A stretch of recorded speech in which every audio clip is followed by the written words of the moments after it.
Copenhagen is best case scenario for bicycles. They've properly integrated bicycles into the transportation fabric. I think one of the main things is the separated bike lanes because it makes people feel safer. But everywhere you go, you have a sense of a very humane and human city. And the people here, it's just part of their daily lives to cycle, and I just find that so amazing.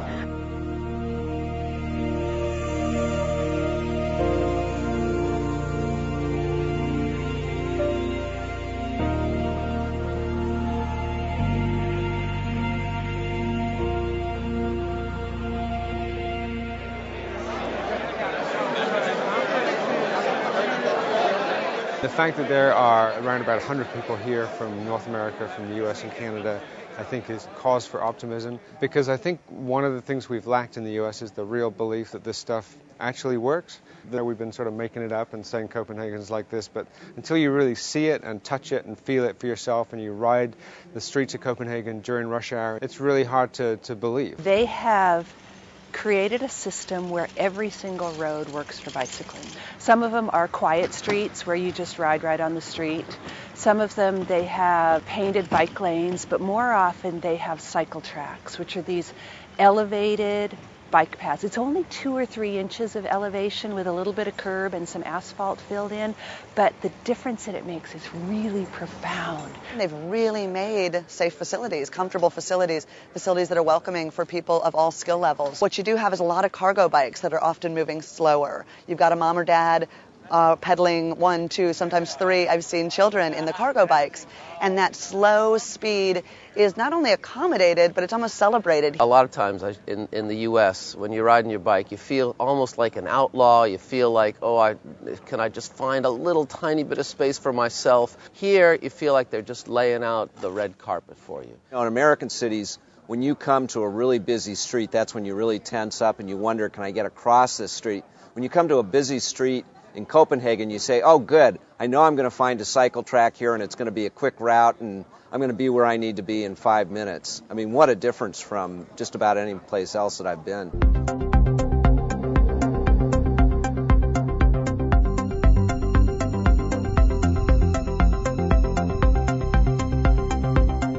I love the counters on the side of the road. It makes you feel like you should be on the road, that it's okay to be here. You don't feel like anyone's going to tell you to get out of the way. We are here standing in Copenhagen at Nørrebrogade, and Nørrebrogade is the busiest street for cycling in Copenhagen. Last year we put this machine up. There's now 36,000 cyclists per day in this street. To stand and see a couple of hundred cyclists go through an intersection and then realize that just a block away there's another 100 come in, and it's a phenomenal experience. We went by the counter last night and I was cyclist 10,361. That is amazing. It just feels really empowering to know what's possible. In Copenhagen, it's mainstream to go on a bicycle. It's everybody. It's all incomes. It's all age groups. It's both female, male. So that means the average cyclist is a pretty relaxed person.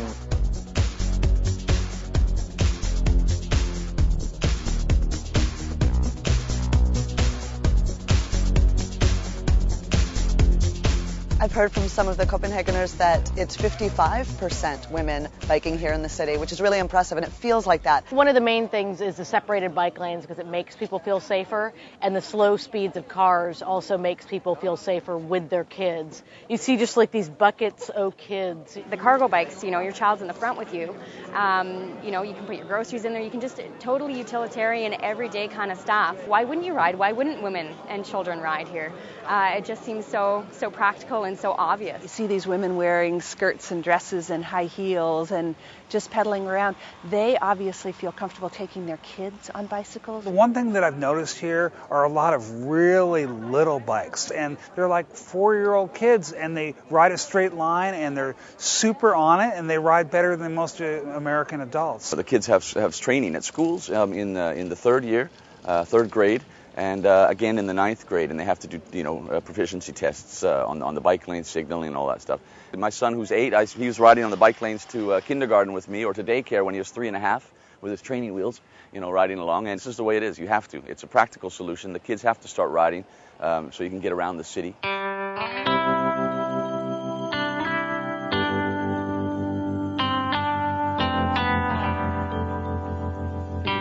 The drivers get tamed. Well, that's my expression. They get tamed.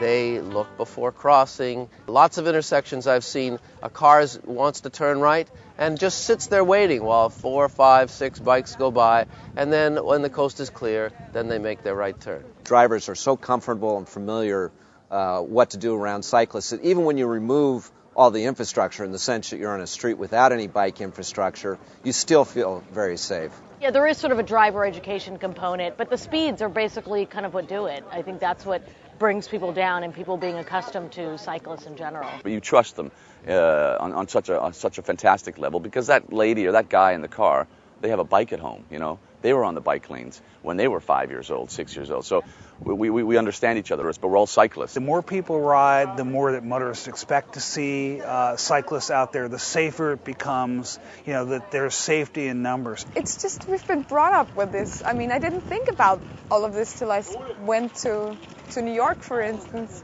That's when I really became aware of what we do here in Copenhagen, that biking is just part of our life.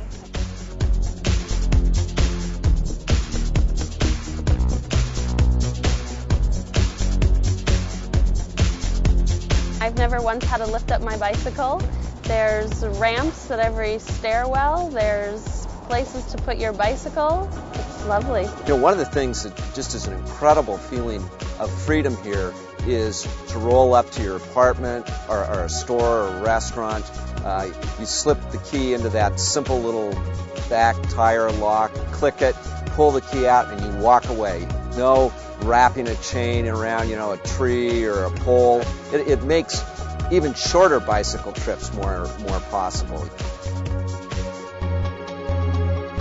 It's very impressive to see the special infrastructure, the special traffic treatments, the little tiny turn pockets, the traffic signalization. We have the green wave here, the signal timing that supports a continuous and comfortable bicycle movement. For example, you would have a green wave adjusted for the speed of the bicycle instead of for the speed of the car. So we have, for example, a stretch where you can pass. If you travel with the 20 kilometers an hour, then you can pass, I think it's 14 traffic lights that will all be green for you.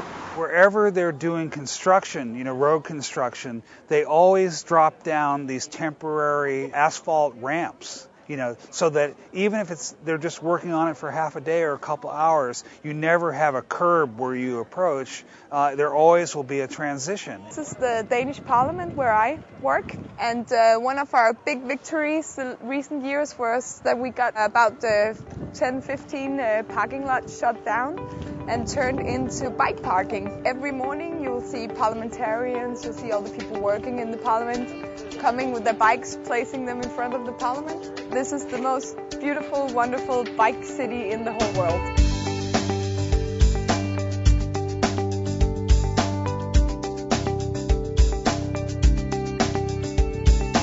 Too much in the United States, there's this feeling of the other. You know, that somebody on the bicycle, that's not me, that's, you know, some different kind of creature. And here it's very clear, no, the person on the cycle, that's just me using a different mode of transportation. Copenhagen has hit some point of transformation where bicycling is cheaper, easier, quicker, perhaps safer than any other mode of transportation.